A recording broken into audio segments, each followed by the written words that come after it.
them how powerful this is. Absolutely. Thank you so much. I am so appreciative and grateful to be here with all of you today. My name is Hope Rieger. I am the creator and founder of Grief to Hope, which is the pamphlet that you have right there. And I first want to give you a little bit of background on who I am. I am from Xenia, Ohio, the tornado capital of the world right here. And so when I tell people where I'm from, the first thing I say is Xenia, and they're like, I say tornado 74. They're like, yeah, I knew exactly where that is. So my husband's like, why do we live here without a basement? And we do. We live in a ranch home without a basement. I have two children. Brian's 35, Justin's forever 19. We'll talk about that. I have a daughter-in-law that I adore, Molly, and then I have three beautiful granddaughters. They are everything to me. Halen's 12, Addie's 9, and Miss Briley is 2. And those are my hobbies. I don't do anything but grandkids, right? Like I do my work and then I go home and I'm with my grandkids. They're in volleyball, dance, and cheer. So we're constantly busy. The 2-year-old, we just do whatever she says. So she's our world. I recently retired from JP Morgan Chase after 27 years in the corporate world. I was actually as what is described as a talent coordinator. I was the new hire orientation person. So when they come in, I'm like, rah, rah, we're glad you're here. Here's this, here's that. So I was the sunshine and roses of the organization in the wealth management part. And so that simply starts my journey of where I am, where I've come from, what I'm all about. And my story, when it comes to Grief to Hope and where it is, begins on the second page of your booklet. And that is my son, Justin Cole.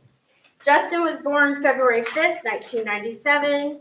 And on November 17th, 2016, I received the knock at the door that no parent wants to have. And at first, when I answered the door, there was 2 police officers standing there. And I was living in Columbus at the time doing some corporate work out there. And I answered the door, and let me just tell you, I have 2 sons, right? One that's, in his family mode. He was married with my grandkids. And then I had my son, who was 19-year-old, never feared anything boy, right? So when these cops showed up at my house, my first thing is, what did that 19-year-old fear nothing boy do? And he's got himself in some trouble and can't remember mom's cell phone. That's what's going through my mind. And these police officers hand me a piece of paper with a name and number on it. And they simply said, hey, this person is really trying to get a hold of you. You need to urgently call them. And I was like, again, they confirmed it was about Justin. So I was like, okay, And it was early in the morning, right? So I was like, thank them. I asked them if they knew what it was in regards to. They had no idea, supposedly. And so they ended up, I thanked them. I went upstairs and I thought to myself, nobody's going to answer the phone. It's like early in the morning, 6-ish on a weekday. And so I wanted to leave a message for whoever was trying to urgently call me, right? So I dialed the number, and the person on the other line answered Greene County Coroner. And that is how I found out that my 19-year-old son was in an altercation with his roommate at the time. That was verbal, turned physical. They started throwing punches, and then his roommate pulled a gun to my son and shot and killed him. Now, I, on the other hand, was like, you've got the wrong number, right? Like, this isn't my son. This isn't the right Justin. This isn't the right. And he kept saying my name over and over again, Hope. I'm so sorry. I'm so sorry that I had to do this over the phone. And as a mother, the first thing I thought of is, where's he at? Where I can fix this, right? Where's he at? I can go. I can make this better. I can change it. I can make this right. Right? And he proceeded to tell me over and over again, I'm so sorry. I'm so sorry. And so as I hung up the phone, and over the next several days, weeks, months, if you could take Rachel's presentation and point an equal sign to me, that is me, right? Everything she talked about was what I dealt with. And it wasn't that understood what I was even doing. I had no clue what grief was. I had lost my grandparents, but it was like the circle of life kind of thing, right? I had never been thrown in the depths of a tragedy, and especially my son. It was literally, when you think about all the things that Rachel talked about as well, is like there was the what ifs. What if I would have, because he called me the night before and I was on my way to the movies and I was like, that's Justin. He needs money, a ride, or something, right? And he would keep calling me if it was urgent. Well, he never called me. He dialed that one time. So I dealt with all those what ifs over and over and over again. What if I would have just dialed the number? What if I would have just called him back? What if I would have said I love you? And then I got to thinking of all the things that I was not going to get, right? I was not going to get the I love you moms, the goodbyes, just hugs. The feeling of being emotionally connected with my son was never going to happen again in the way that I knew it. And those moments changed who I was completely. And I will never, ever be that same Hope again. Never, right? But this hope is a gift from my son. And I'll talk to you a little bit about that as well. I want to make sure I'm on time here. So literally over the next several months, days, weeks, months, there was anger, there was hatred, there was frustration, there was rage. I was surviving, but barely, right? I went back to work after 2 months, and I was expected to perform at that level, like you were talking about. Like, get back to work, ta-da, I'm here. And then all the people that I worked with ignored and didn't even acknowledge the death, right? I was like in this grief fog, right, which I didn't even know existed. And I was in this huge amount of group people. This was a large corporation, y'all. There was 10,000 people just in my building. And I never felt so alone in my life, right? And these people, they ignored the fact. They pretended it didn't exist. They pretended that I didn't just lose my 19-year-old son. And it was the most isolating process I've ever had. Now, I was lucky enough, I was able to have what's called EAP, which was a counseling that was offered to me. And she, when I walked in and I saw this young girl that I had clothes older than, I was like, what is she going to teach me, right? Like, what is she going to tell me about grief? And the wonderful thing about her was she really didn't know about grief, but she gave me some resources that helped me with grief. And so one of the things that I struggled with was I needed to know how to help people, right? And so I needed to know if I was doing this grief thing right. And then I was thinking, how many other people are out here like me, right? That are lost in this abyss of grief and that don't know about the resources like Rachel has, or that this counselor had, or don't have the insurance or the EAP out there, right? And then on top of that, I had the criminal aspect of it. And so with grief, for me, it was also, not only was I dealing with grief, but I was also dealing with, the criminal aspect of not being able to get my son's things because it was under investigation. It was a murder. It was those kind of things that also come into play. And so I remember being very, very angry and very, very frustrated and hating everything, everyone, God included. I thought, I've lived my whole life being a good person. How could this happen to me? How could this happen to my son? Right? He was 19, and there's rapists, there's murderers, there's all these kind of people in the world that, why didn't you take them? Why did you have to take my son who was 19, right? And so this beautiful face, right? Like, why would you take this gorgeous face? If I do say so myself, right? And so I woke up one day from a nap, which I took to often. So everything that Rachel was saying, I was like, that's me, that's me, that's me. And I woke up from a nap and I felt some amazing courage and strength that I've never felt in my entire life. And it made me do a decision. I said, all right, Hope, you have two decisions. You can stay here in this bed and not move and live in this darkness, and not one single person would have challenged me, right? They would have said, you do you, right? You lost your son. We get it, right? Not one person would have forced me to get out of that bed. Or two, I had to fight like hell. And I had to get up and I had to honor my son in a way that I never, ever imagined I would ever have to fight. And that, to me, started my journey with Grief to Hope. Now, over the months and years, literally, this happened in 2016, so 2017, 18, 19, I researched. I went to every kind of support group there was out there. I went to every kind of, grief or death talk. I talked to my counselor. I talked to every single person I could. I researched, I read books. And then what happened in 2020? COVID, right? And the world went virtual.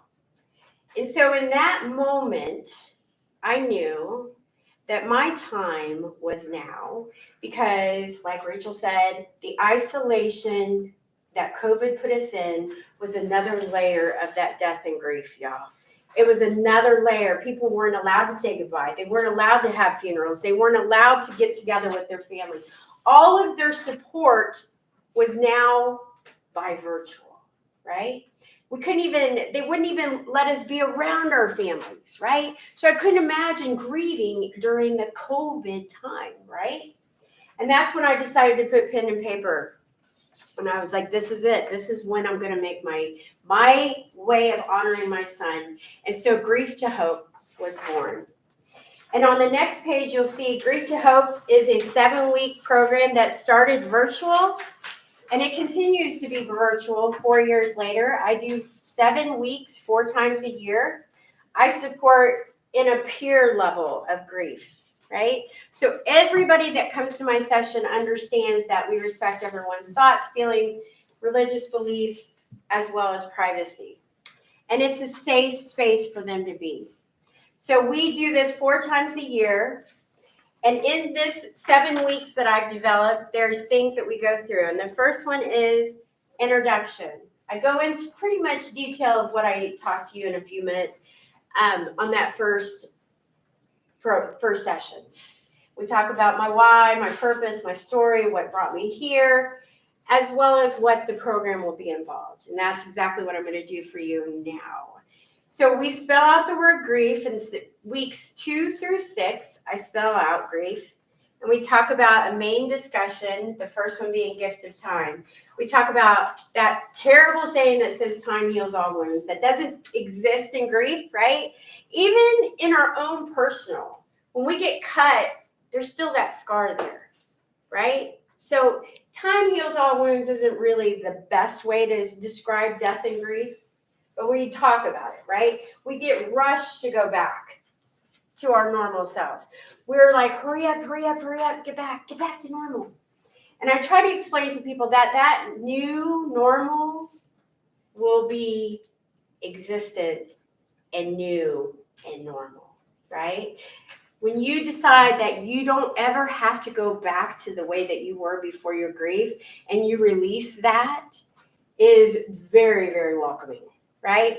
That person that I was before the death of my son is not the person that I am today. But that person that I am today is more patient, more grateful, and more optimistic. And that is a gift, right? Ours receive help. I talk about casserole therapies. Casseroles are awesome, y'all. Casseroles are awesome. As you can see, I love me some casseroles, right? But also we need to start being specific with help. Right? When we talk about receive help, I need to know, or I need to find out, how can I help you without saying that terrible saying, if you need anything, let me know. And I hate that saying, right? And we talk about this because like Rachel said, it puts the burden on us to come up with something for you to help me with my grief. And now I'm like, okay, how can you help me, right? But if you look at it in a different version and say, listen, Friday night, I'm going to bring tacos. Is there any allergies that I need to be aware of? I'm going to be like, cool, right? If I have a pet or a dog and I say, hey, I'm going to bring Fido, some toys, some food, that's specific help to me, that takes the burden off me. It's like the Rachel room, right? When we're specific in our help, it means so much more. And not to drop off that help, right? And statistically, we usually drop off our support about 60% of us say after 3 months, right? Your support drops off. Well, what happens when the first day of school comes and I have a child that I lost, but the sibling's going to school? What about those marriages that come into part? What about the holidays that we get to enjoy, right? What about all these specific times that happen in the first year after a loss? We've got to recognize these. The worst thing that ever happened to me with a future thing is I went in to do my taxes in April. And Justin was 19, but I had claimed him the year before. And I had no idea that this person was going to say, so you're claiming Justin again this year. And I was like the teddy bear in the Toys R Us. I was like, what? And these are the kind of things that we do not think of and prepare for to help people after grief. And so a lot of times we need to really look beyond that 2-3 months, even the first year, because there's also those things like changing oil in my car, right? If I lose my spouse and he changes the oil or changes the air filters, these kind of things happen and we're not prepared for them as we're grieving. So we talk about that. I is inspiration. That's the main goal of Grief to Hope. Inspiration is something that you have to have. You have to have a focus each and every day. I compare it to having a 0 day. I don't want to have a 0 day. And what I mean by that is my ultimate goal with honoring my son is to actually honor him each and every day with something. Today, my something is being with all of you, right? But if at the end of the day, I haven't done anything to go through my focus, my dream, my goals, then I need to make sure I do it that night. And it's the same thing like if you wanted to run a marathon, right? You're not going to jump off the couch and run a marathon. Maybe some of us will not even like go around the block yet, right? But there's things we can do on a day-to-day basis to move us forward.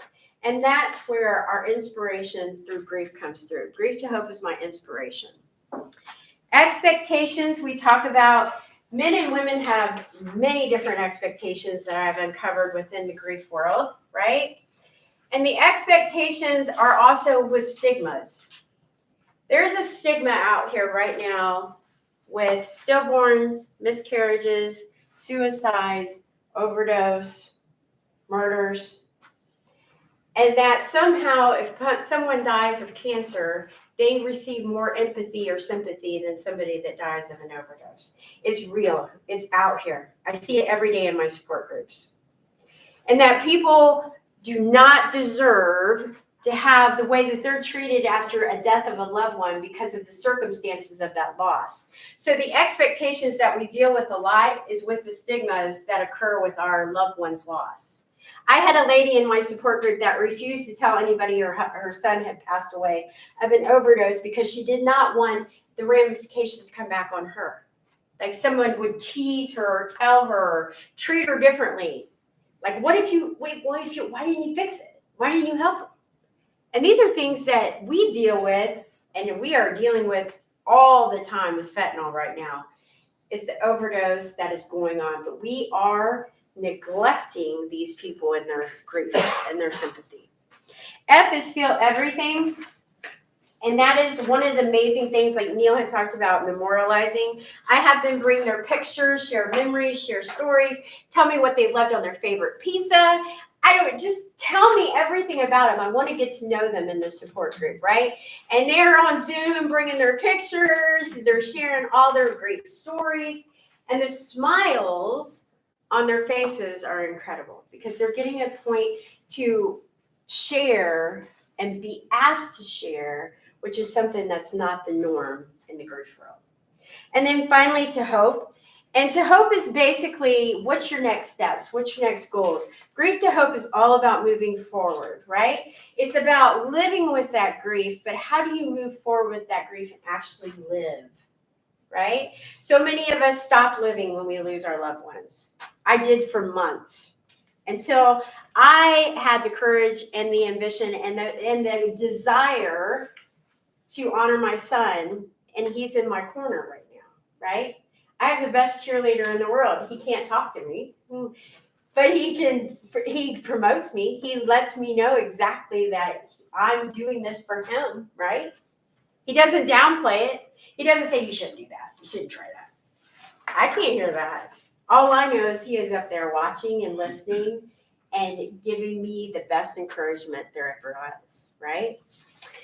And so in doing so, these programs, Grief to Hope is virtual. Like I said, we do it 4 times a year for 7 weeks. I just recently, within the past year, have started my mission in person with 3 community groups in Greene County. If you're familiar with Emerge, the Hope Spot, and the Hope Hub, these are all with men and women in recovery.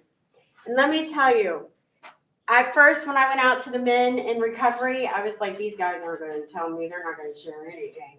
These guys didn't stop talking, right? I got to the point where I was like, okay, guys, I got to go. Because they've never, ever been asked about their grief. They've never been asked to share what's going on with their grief. And those guys, that even though they aren't maybe not grieving specifically, they were grieving their identity coming into that place, right? In recovery, they are changing their absolute identity, and we talk about that as well. Even as a caregiver, if you were a caregiver of your mother and she passes, that changes your identity, right? So not only do you have to grieve your mom, but you also have to grieve the identity that you were as you took care of your mom and what your new purpose lies. And so on the very back page, you can, I do have a book out. It's called Grief to Hope, A Mother's Memoir. It talks about the devastation to determination. You also can find my programs dates. I have a workbook. Contact information is there as well. And so Grief to Hope is a nonprofit organization that is now completely free to anybody that comes to any of my support groups. Doesn't matter if you have insurance, counseling, anything. We offer our virtual sessions for free. And the men and women that I work with in recovery, they receive that free as well.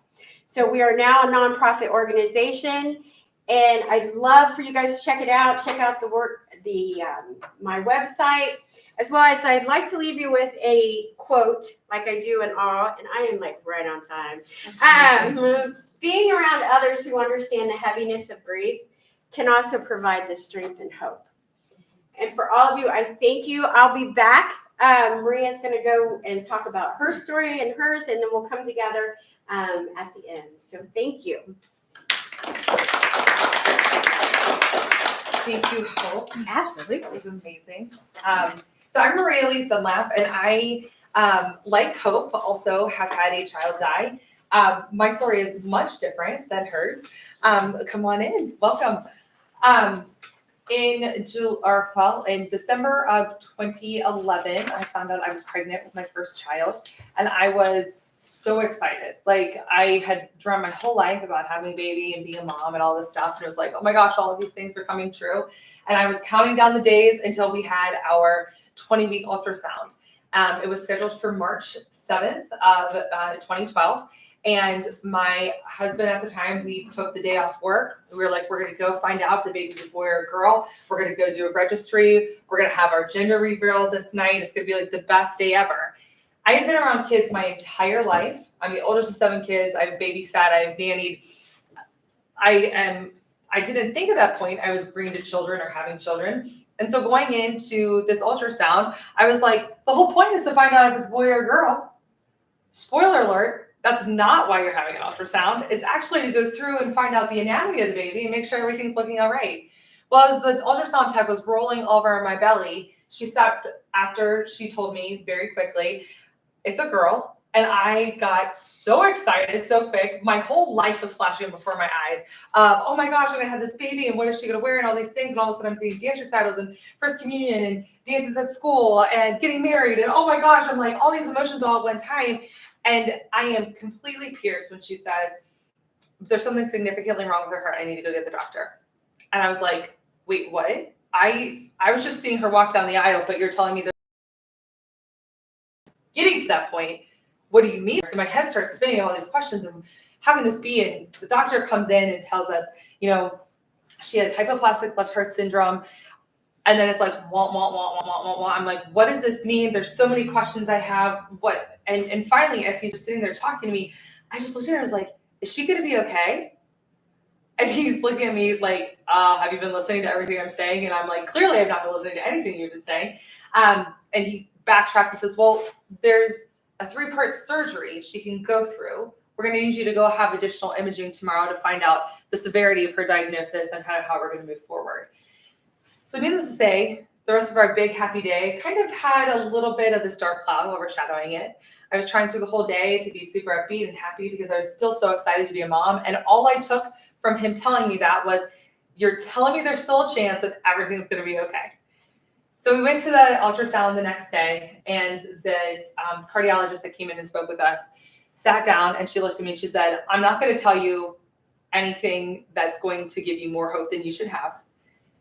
There's her chambers of her heart were totally missing the left side. It's all one. But there's something else that's concerning that I can't identify what it is because we're just working with shadows. We can't make it all out. But this is going to be a really tough road because we're not going to know really what we're going to be doing. And I was like, oh, this is wonderful.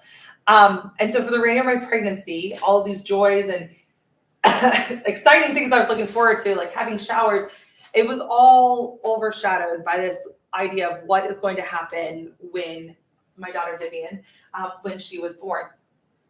And it was a weird place to be, even in continuing through my pregnancy, because people weren't sure what to say. They weren't sure if they should bring gifts. They weren't sure if we should have showers. So there's so many unknowns because of the future of her life that it really kind of hijacked my entire pregnancy and what I should have been experiencing feeling as a first-time mom. I was really blessed because my family did ask me, like, what do you want to do? How do you want to handle this? And I was like, I want to act like everything's going to be okay. I can't give up at this point.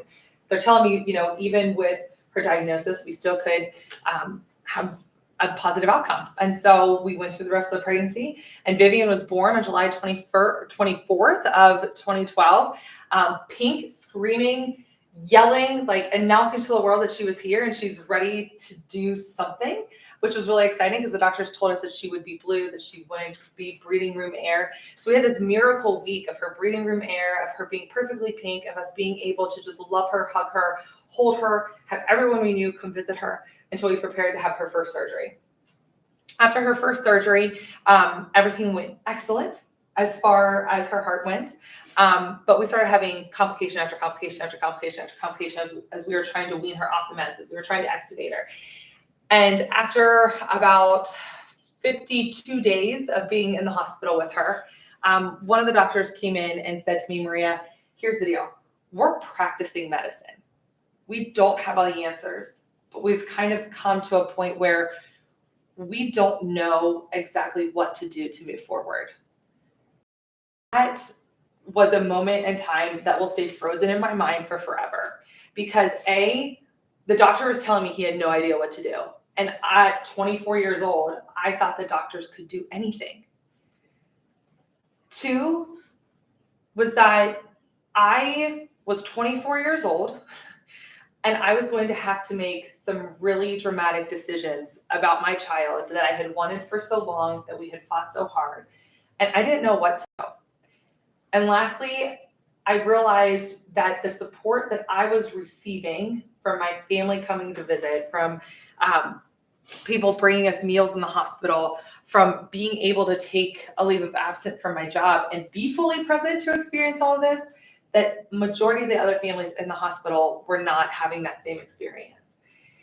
And so for the next week in the hospital, there's a lot weighing on me of trying to make decisions, trying to understand, and also seeing this need of all of these people around me and what could I do to help them with the resources that I was having while I was in the hospital.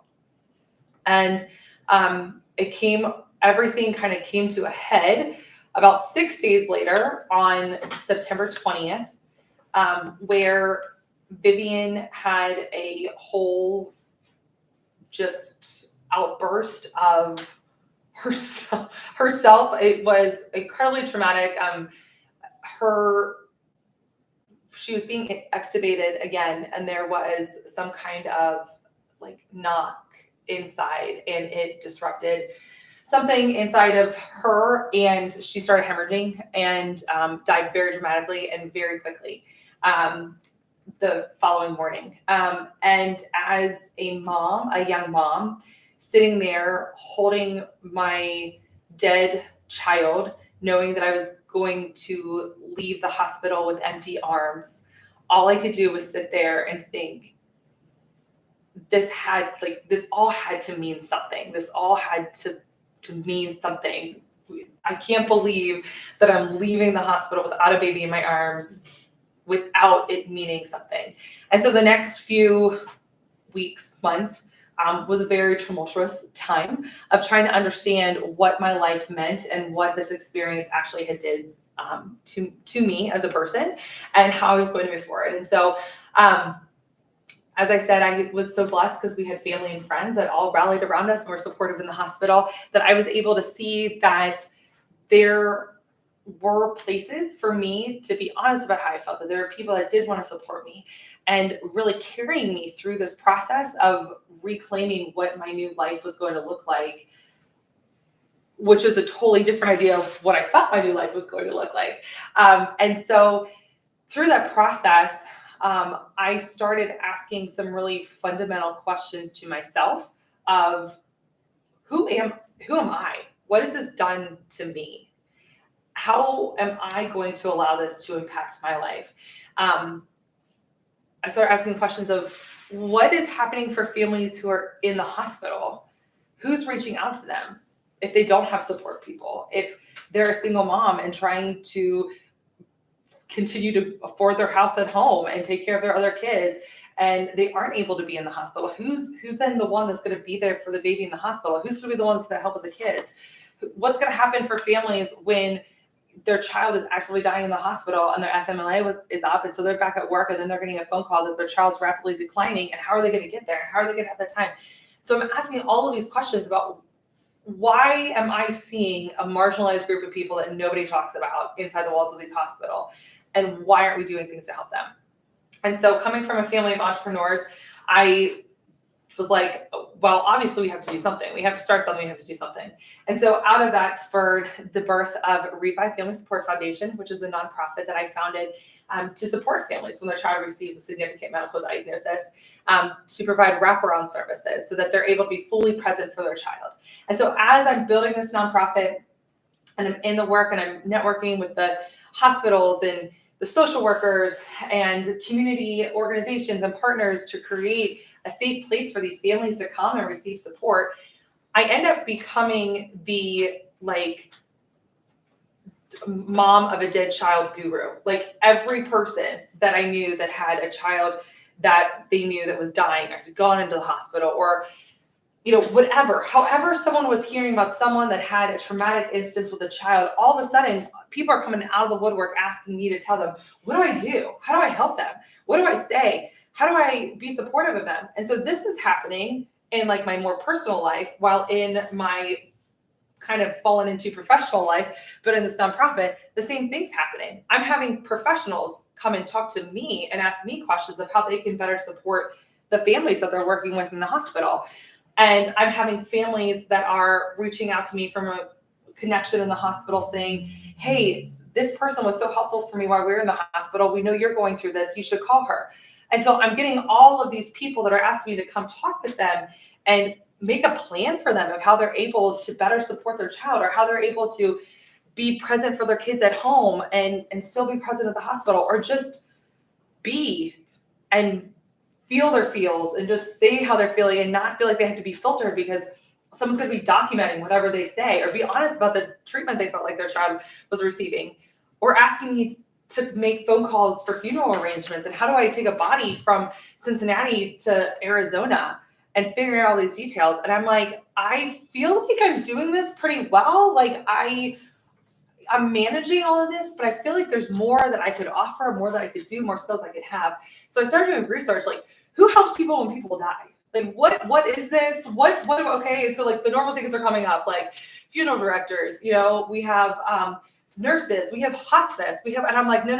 I'm talking like, who are these like non-medical people? I remember doing a Google search one night, which is like hilarious because I'm the worst Google searcher ever. Like, I promise you, I cannot stalk anybody. I'm like trying to do a Google search and like nothing comes up. And I'm like, I know I spelled that name correct, like nothing. So I'm looking, I'm like, oh my gosh, how do I help? And what do I do? And what are these people? And up pops this end of life doula. And I'm like, I think that might be it. And I click on it. I'm like, oh my gosh, reading through all of these articles, websites, I go down this deep, dark hole of end of life doula. What does this mean? How do we do this? What are these people? Is this something people actually do? How do you become this? What do you need? Finding out that a doula is a non-medical support person that assists someone in a significant life transition. And I'm like, we have birth doulas, and I'm very familiar with this, but this death doula business is like, oh my gosh, this is amazing. And so I immediately register it legitimately at like 2:30 in the morning, one night when I should have been sleeping. I was up through the night with one of my kids, and I'm like, I'm going to do this 20-week course to become this end of life doula. And I woke up the next morning, and my husband at the time, he was like, why did we get this like significant charge on our bank account at 2:30 in the morning? Do you think that was fraud? No, it was me, actually. It was me making some very rash decisions because I need to find fulfillment in my life and all these things are going on. So I go through this training and I realized that all of these things that I was learning in this end of life doula training and work was so amazing, so insightful, gave me so many more tools, but there's so much of it that I already was just doing in my work in Revive from my experience with Viv. And what had worked for me, what was beneficial for me, and in what I had seen that other families needed and had learned from them. And so from this working through Revive, we added our end of life doula support into our practice at Revive. And that became a huge part of what we do. And I realized after doing this training that really our family support workers that come in and do the boots on the ground work at Revive, that I actually have been training little mini doulas to just go run around and do all this great work. And so it's a really awesome resource. But the thing that is so amazing, and Hope touched on this, is that my life will never be the same pre-Viv. That my daughter had to die for me to become the fullest version of myself. And the greatest gift in our grief, and Dr. Rachel touched on this too, is that there are so many positives that come through our grief, that when we allow ourselves to actually feel all the feels and to just embrace what's coming at us, we're able to get through to this beautiful world that we didn't know was even possible. And I think, we're all like-minded people here. I think that's really the gift that we have inside of us. For whatever reason, you've been called here. We talk about in doula work, like it's a calling. It's something that finds you somehow, some way. And I believe that you're all here because there's a calling inside of you to bring death and grief to the forefront of our society, of what we're talking about, how we're having conversations, so that we're not alone, that we're not isolated. We have the power to change these statistics of people dying in isolation and that emotional, social isolation, if we're willing to have the conversations and empowering each other to have those conversations. And that's really the mission of Revive, and what we've done is we've been able to create these safe spaces to give families opportunities to share their stories and encourage and impact each other. So this is all happening. And in 2021, I ended up resigning from Revive. I was going through a lot personally. I had 7 children after Viv's death, during the building of Revive, and working like a crazy person. My marriage was ending very rapidly, and I just was like, I need to take a minute. I need to give myself the permission to just say, I've done enough. I've handled enough, and I can't give of myself in a way that I want to and that's needed with all of these things going on.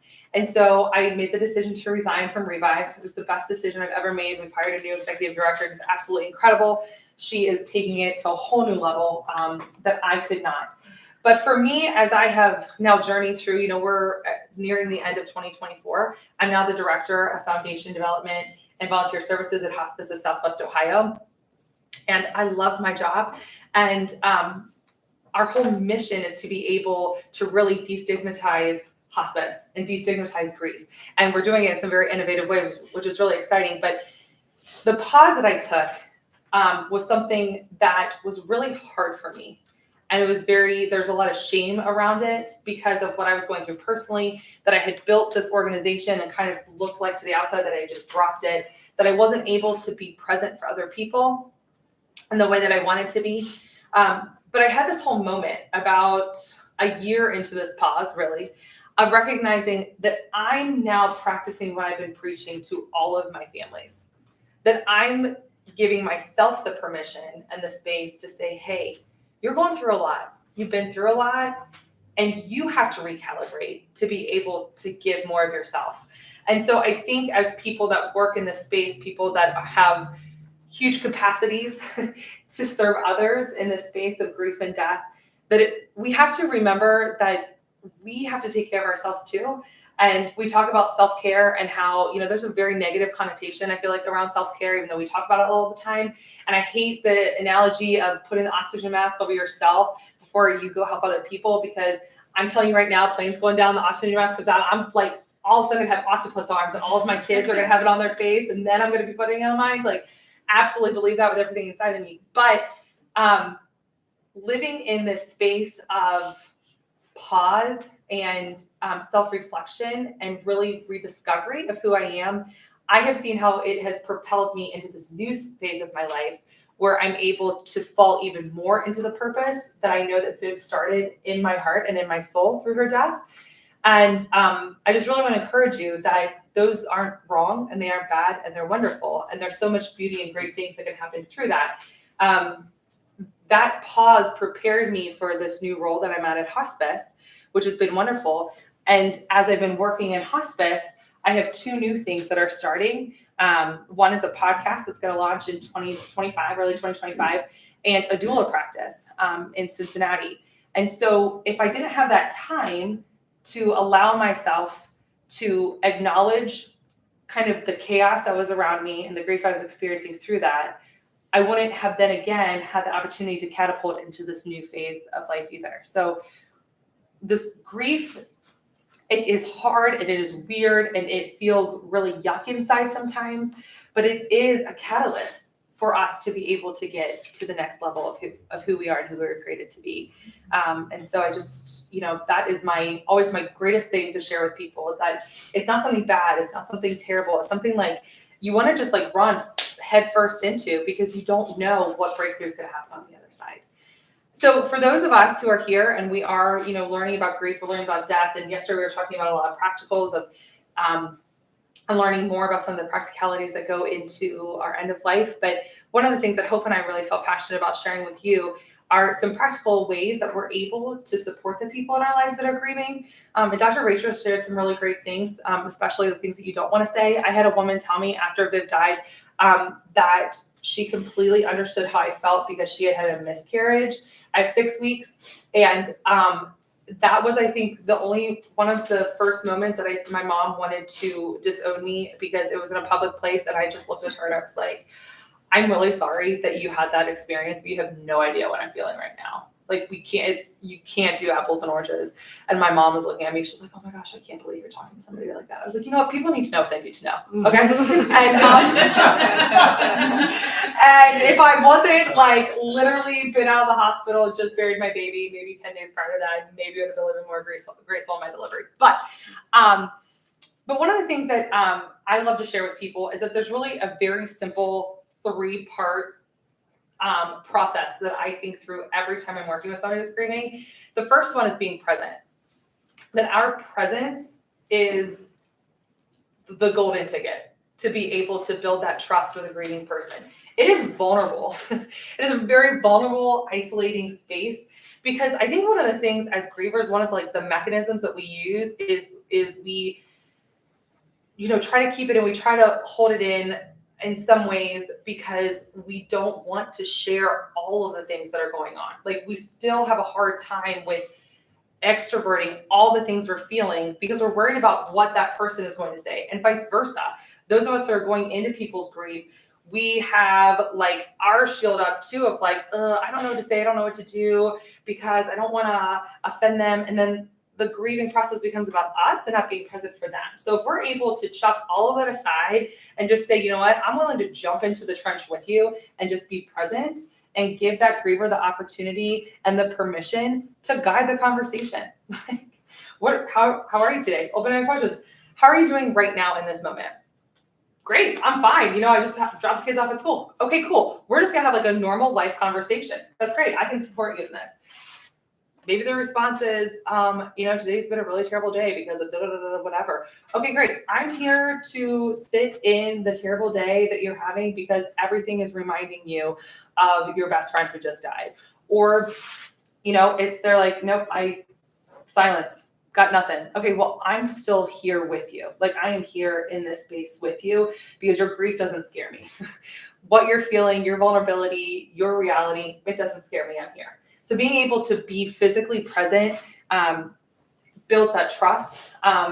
If we can't be physically present, I know we all have people that live all over the world, sending a text, making that phone call, letting them know, and being very persistent in that. I have 7 children. My oldest is 10 and my youngest is 3, and it is like the Wild West in my house.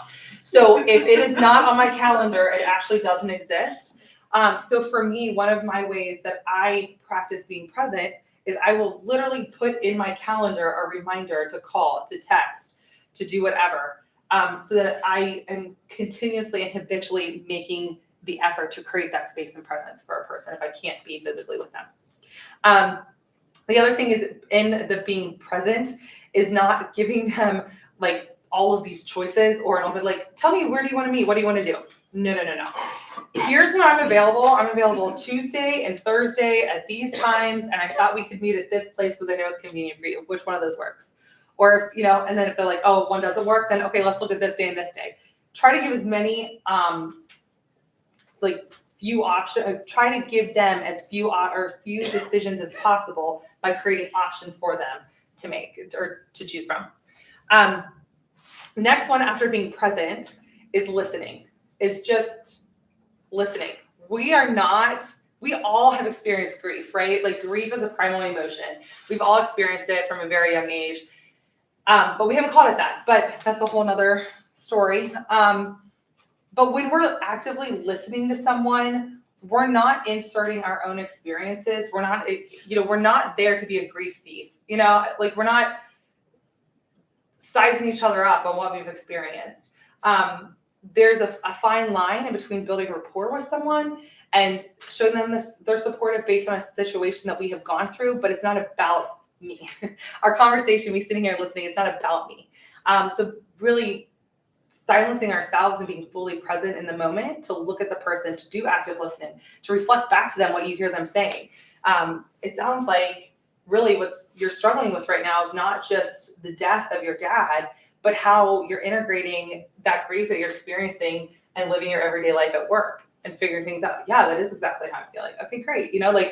And that shows them that you're listening and continues to build that trust and that safe space for them to continue to share themselves and their hearts. And then the final thing to do is if you are being present and you're actively listening, you're going to be able to pick up ways that you're able to act that are meaningful for that person. So whether it is bringing tacos on Friday night and saying, what allergies do you have? This is what I'm doing. Whether it is being like, okay, you feel like you're running around with a chicken, your head cut off because you're in this total grief fog. You're trying to keep everything afloat. I'm going to just drop off groceries. Whether it be, hey, I know our kids are on the same soccer team. I'm just going to bring Sammy home so you don't have to worry about running out. Whether it be, you know what, my cousin cleans houses. I called her and she's going to come to your house next week and take care of this. Whether it is just saying, okay, when are we going to schedule coffee the next time? I have these few dates available. Let's get together then. So if we're able to be present, listen, we're going to know how is best to act for that person that's most meaningful for them. Yeah, I'm just going to add a couple of things. I love this. Be present, listen, and acknowledge it. And one of the things that we need to make sure that we're not doing is we're not trying to fix you. Right? And that's how we are in all of our worlds. Like if we are sick, if someone's in our family sick, we want to actually fix it, make it better, treat it better. I'll get you some chicken noodle soup. I'll get you this, I'll get you that. And you'll be on your way to go. Right? And for grief, it's not about you. You can't fix me. You can't change this. You can't make it better. But if you're actively listening and just playing a part in my grief by saying, I'm here and I want to hear what's going on with you. that to me releases a lot of stress and provides me an opportunity to have a safe space to be comfortable and transparent. And one of the things with grief is we put on that grief mask, right? We put on that grief mask. We walk outside just like Maria said, I'm fine. Or Rachel said, I'm fine, we're good. But that's to help you, friend, coworker. That's to release you from having to deal with my grief. And I tell everyone the one thing is my grief's not contagious. You can't catch my grief, right? And people are like, good, because I didn't want it. But then literally the things that we deal with is just, I want to be heard, acknowledged, felt. And the biggest thing is that my loved one existed, right? So thank you. So I hope people have a bunch of questions, but you're not allowed to ask them. Because we are going to take a little break, and then we're going to put these ladies up in front, and then you can ask all your questions. First of all, thank you both very much. Fantastic, and I really want to have, so really write down your questions, get ideas and thoughts as we go to break, so that we'll set up, we're going to put some chairs up front, and then you can ask anything you want about these three ladies, so that you can get some feeling about this. I'm a historian by trade. I know it's hard to believe why would you run a monument company if you're a historian? Because they don't have good jobs as history majors. They really don't. So, and even worse, I double majored in political science too. So, but one of the things they always talk about is history doesn't repeat itself, but history rhymes. And I think what we've understood by very different circumstances is that the grief is very unique, but I think grief rhymes. And so even though our grief is never identical, that's what gives us the capacity to partner, is that grief rhymes. And so hopefully we can learn more and more about how to help with that process when we come back from break. So break time.